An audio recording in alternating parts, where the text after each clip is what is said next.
मध्य प्रदेश की राजनीति में एक नया विवाद गहरा गया है। एमपी कांग्रेस अनुसूचित जाति विभाग के प्रदेशाध्यक्ष प्रदीप अहिरवार ने राज्य मंत्री प्रतिमा बागरी पर गंभीर आरोप लगाए हैं। दरअसल भोपाल में कांग्रेस अनुसूचित जाति विभाग के प्रदेशाध्यक्ष प्रदीप अहिरवार ने प्रेस कॉन्फ्रेंस करते हुए राज्य मंत्री प्रतिमा बागरी पर बड़ा आरोप मढ़ा। उनका कहना है कि प्रतिमा बागरी ने गलत तरीके से अनुसूचित जाति का आरक्षण हासिल किया और इसका इस्तेमाल चुनाव जीतने और मंत्री बनने में किया।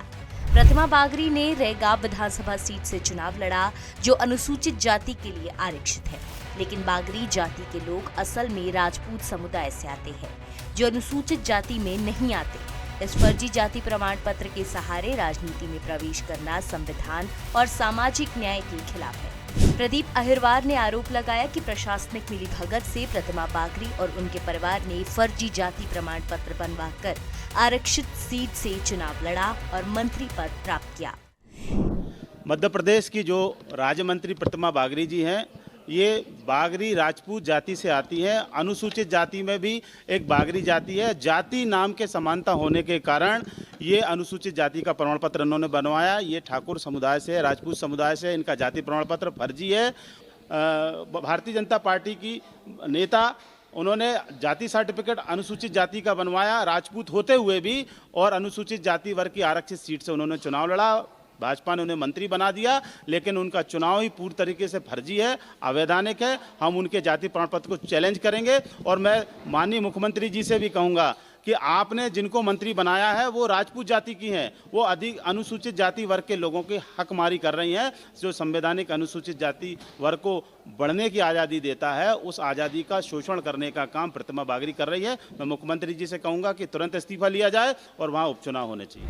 यही नहीं, प्रदीप अहिरवार ने ये भी बताया कि 1961 और 1971 की जाति जनगणना में इन लोगों का नाम अनुसूचित जाति में नहीं था। मध्य प्रदेश और भारत सरकार के आदेशों में साफ कहा गया है कि राजपूत बागरी जाति के लोग आरक्षित सीटों और आरक्षण का फायदा नहीं उठा सकते। यह न केवल आरक्षण नीति का दुरुपयोग है, बल्कि उन नेताओं का भी हक छीन लिया गया है जो वाकई में अनुसूचित जाति से आते हैं।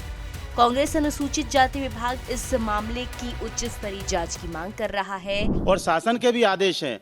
भारत सरकार 2007 के गजट में स्पष्ट उल्लेख है कि बागरी जाति का सर्टिफिकेट अनुसूचित जाति की बागरी जाति को होना चाहिए, राजपूत बागरी जाति को नहीं होना चाहिए। मध्य प्रदेश शासन के भी बहुत पत्राचार हैं, बहुत छानबीन समिति के भी आदेश हैं कि उन लोगों को लाभ मिलना चाहिए जो वाकई में अस्पृश्यता के शिकार है, जिनके पास कोई धंधा पानी नहीं है। प्रदीप अहिरवार ने यह भी कहा है कि अगर सरकार इस मामले में निष्पक्ष जांच नहीं करती है तो वे अदालत का रुख करेंगे और इस मुद्दे को सड़कों से संसद तक ले जाएंगे।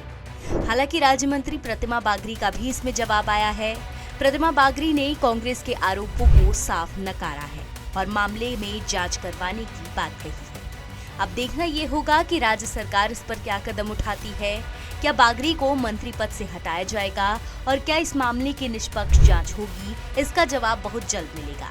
आप हमारे साथ जुड़े रहिए और देखते रहिए 10 सूत्र। लेटेस्ट, इन्वेस्टिगेटिव और इन डेप्थ खबरें देखने के लिए ज्वाइन कीजिए 10 सूत्र का व्हाट्सएप चैनल, सब्सक्राइब कीजिए यूट्यूब चैनल, लाइक कीजिए फेसबुक पेज और पढ़ते रहिए वेबसाइट www.dasutr.com।